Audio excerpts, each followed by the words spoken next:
Hello and welcome everyone to our webinar, Who is my customer? Predicting customer behavior to drive business success with AI. Presenting today will be Matteo Casadei, Head of Data Science here at BitBang, and I will very shortly pass you over to him, but just a few quick notes before we start. If you have any questions, we will be holding a question and answer section at the end. So do shoot over any questions you have during the presentation and we will look at these at the end. You'll see various methods of how you can get in touch with us, but I would like to point out our LinkedIn link in the attachment section where you'll see we post information about latest events and news. Your feedback is welcome, so let us know in the feedback at the end of this webinar. We would love to hear from you and what you thought, or even what you're looking for next. And we all know by now that this will be available to view at any time after the live session with the same link. So I'll pass you straight over to Matteo now to start his presentation. Thanks for introducing me. And of course, it's my great pleasure to be here and get the chance to show what we do every day at BitBang to extract the best customer insight for our clients. By the way, we are a consultancy company based in Italy, and we have a strong focus on data science and artificial intelligence applied to customer data. In the coming 20-25 minutes, I'll be talking about how we exploit artificial intelligence and machine learning in our daily job to help companies better understand their customer, ultimately improving overall business success and revenue.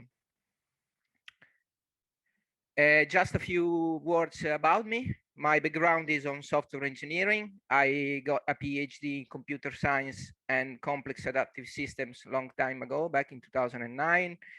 And later I fell in love with data science and left academia for consultancy, where I got the chance to further smooth my skills on data science. And here I am.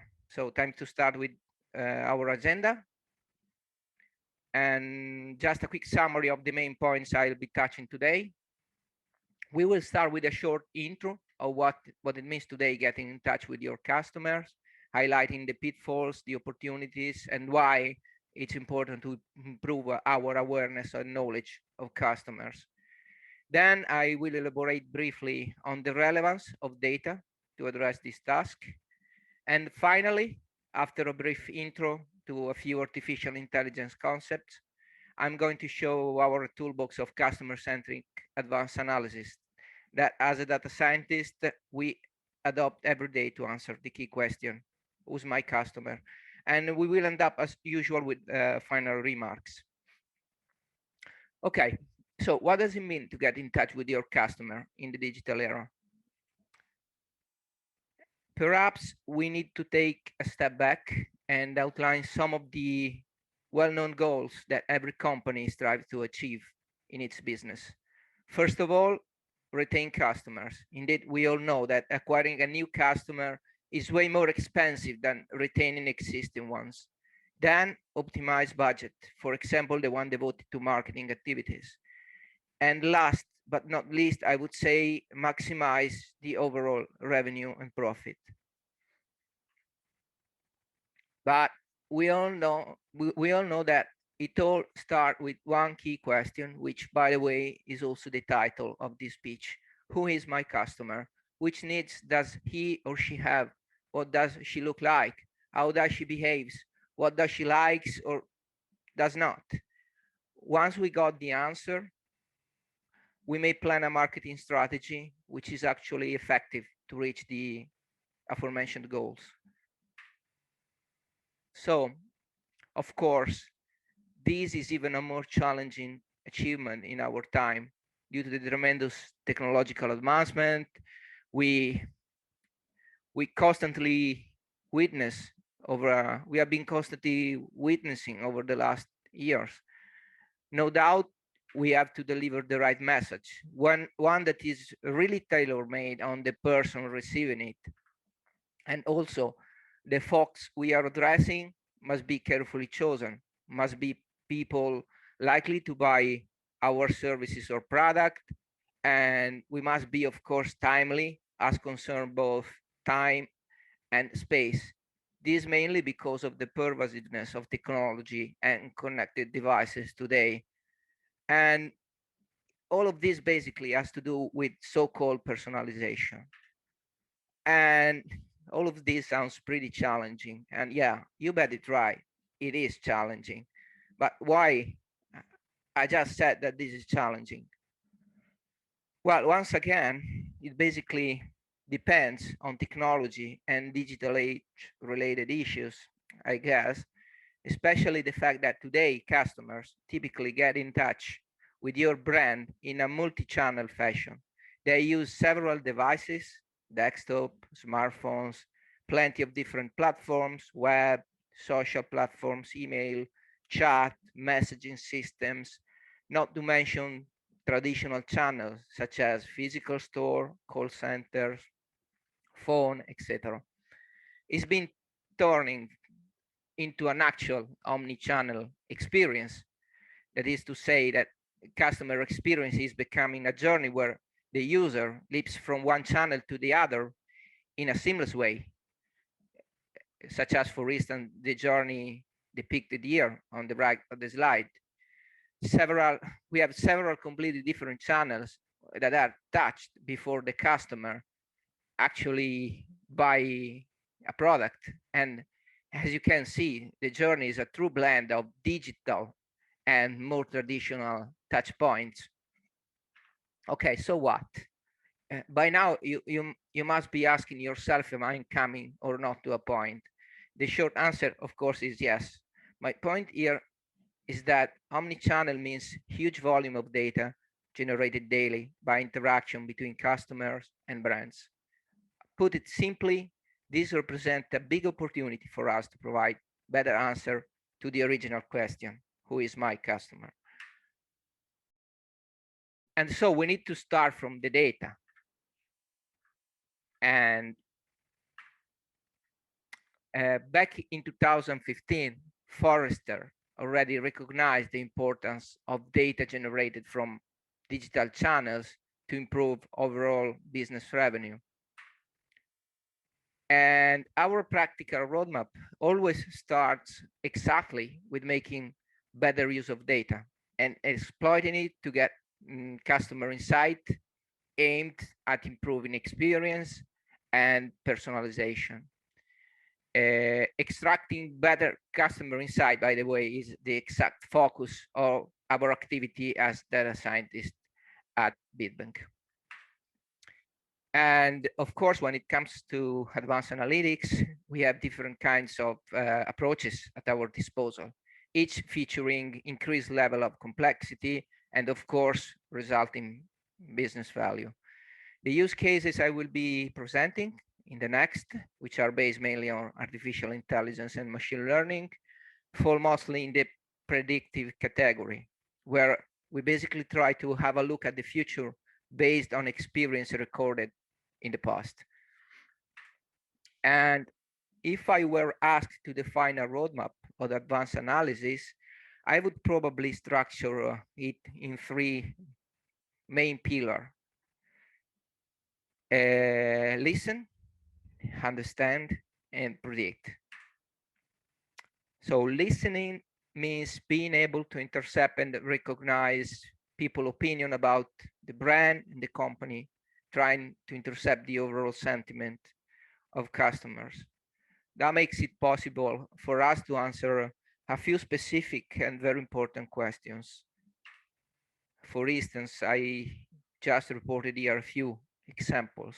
What are the topics most often associated with my brand or product? Which issues impact the most the overall quality of customer care, customer support?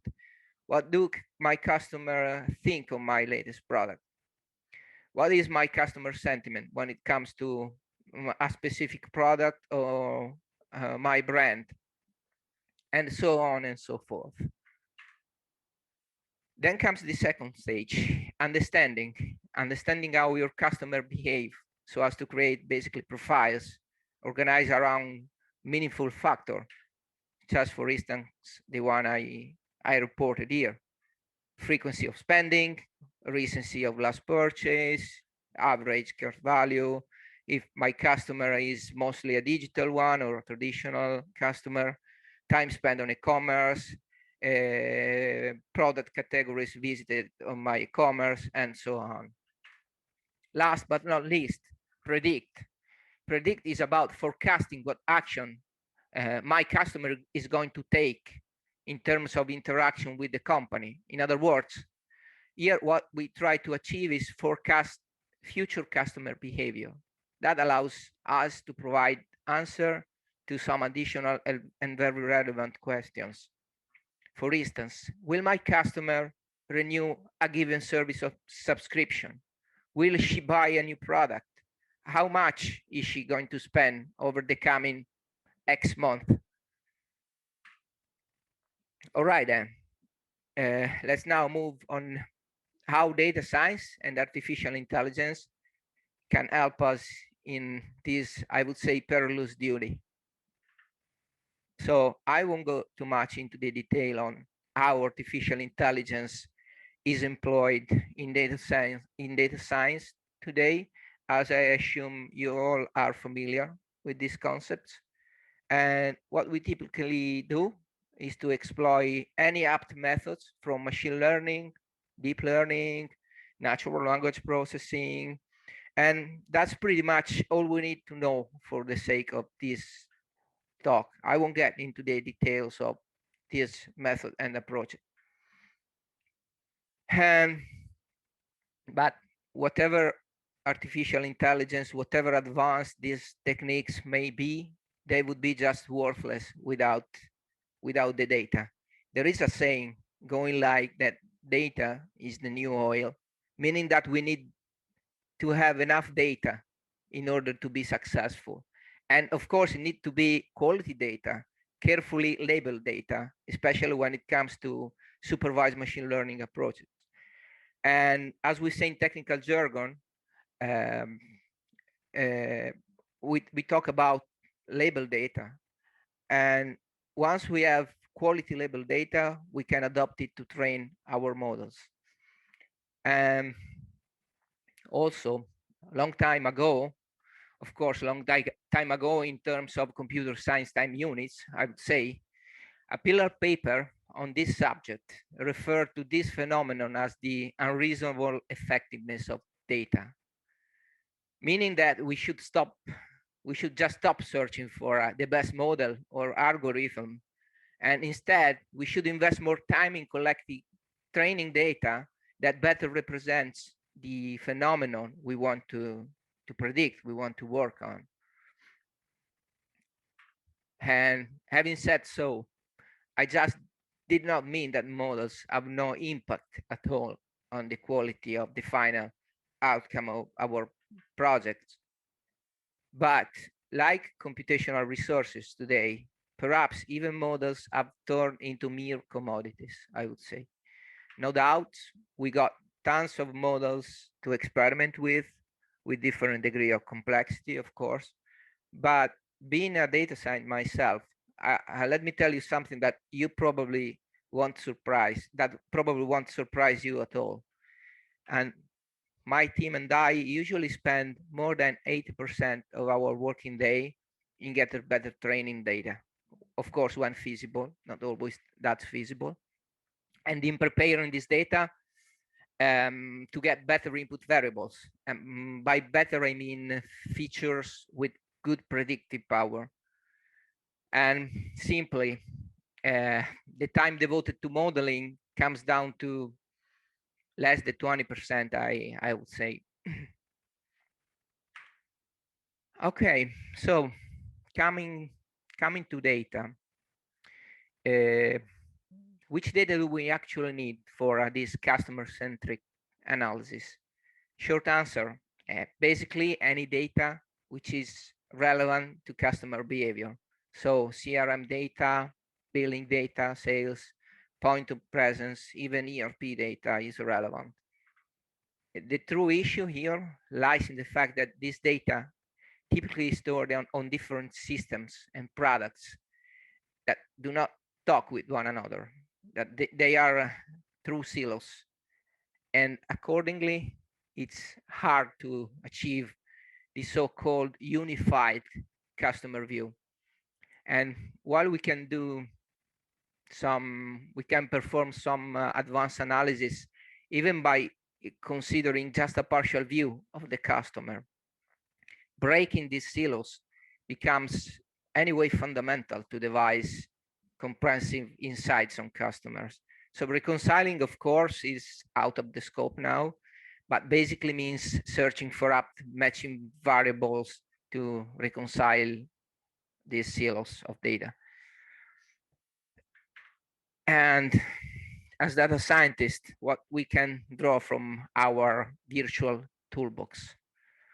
Well, again, imagine a workflow structured as outlined before, a sort of starter kit for us, composed of 5 advanced analysis: customer smart listening, customer segmentation or clustering, customer retention, propensity, and lifetime value. We'll see each one of these in more detail in the following. So, customer smart listening aims basically at processing the unstructured content, text, generated implicitly or explicitly by our customers when they interact with the company, for instance, via surveys, web forms, call centers, social networks, and so on and so forth.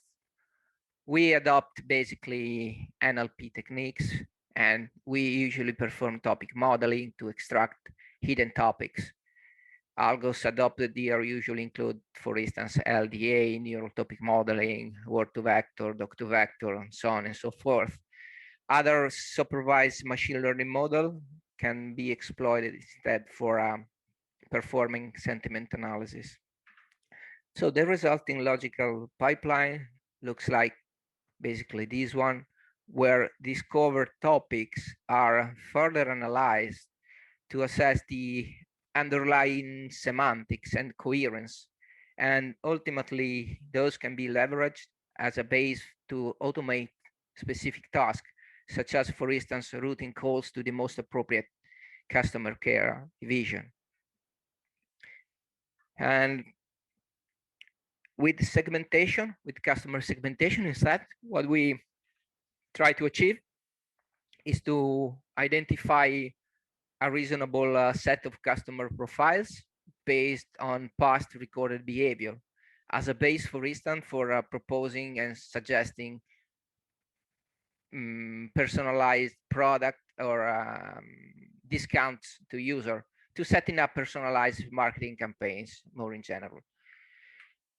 And in this case, we mainly exploit unsupervised machine learning. And after doing some reconciliation of the data, we try to find cluster of users sharing similar behavior.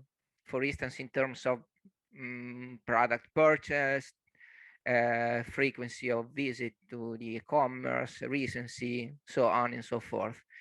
This represents basically a starting step, as I was saying before, for setting up personalized marketing campaign and overall strategies.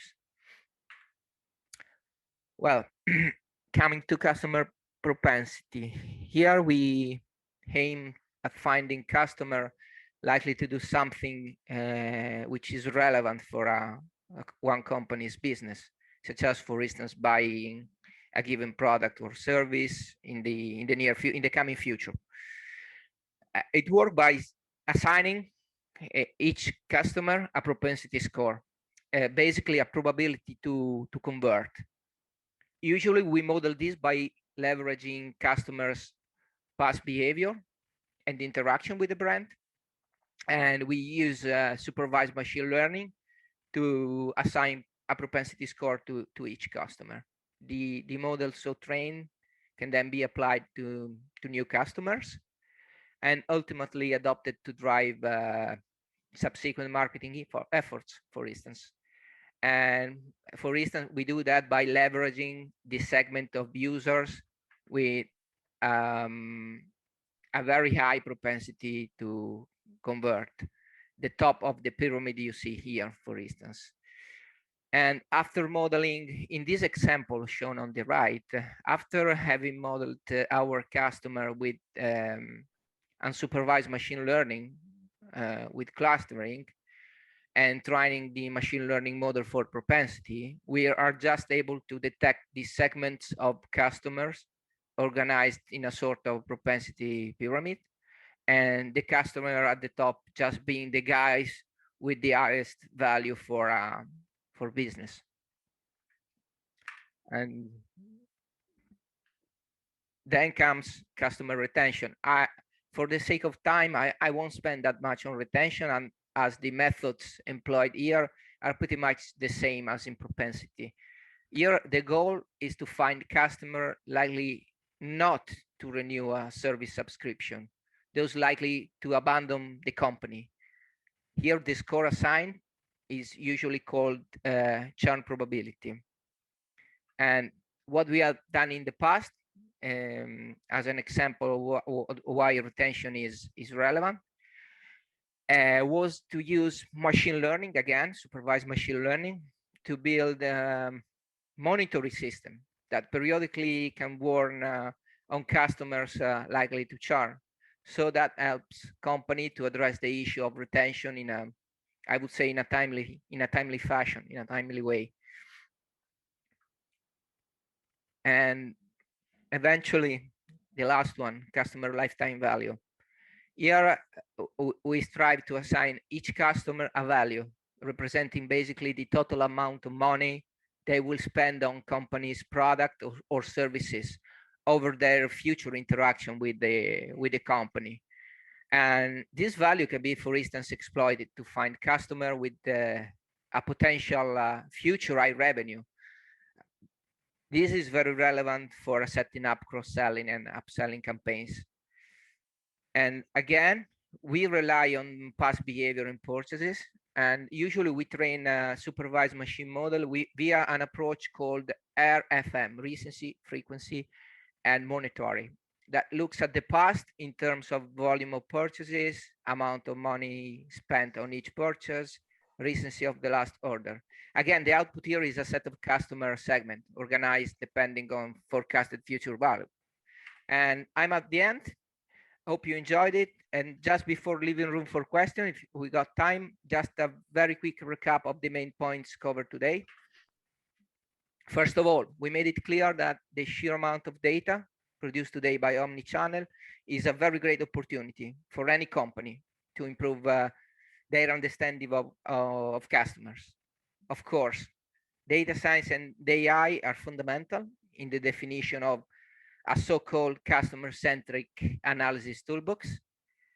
And let me just leave you with a couple of advanced issues I was not able to cover. Usually, when we undertake this analysis, in order to reduce time to production, we are increasingly adopting full-fledged data science platform, as well as automated machine learning to speed time to market of these projects. Finally, we also deal constantly with the issue of making our models interpretable for business, both from a local and a global point of view. And this is not only due to regulation, but also to empower the trust on these models. And that's it. Thank you for your time. And if you have a question, happy to answer.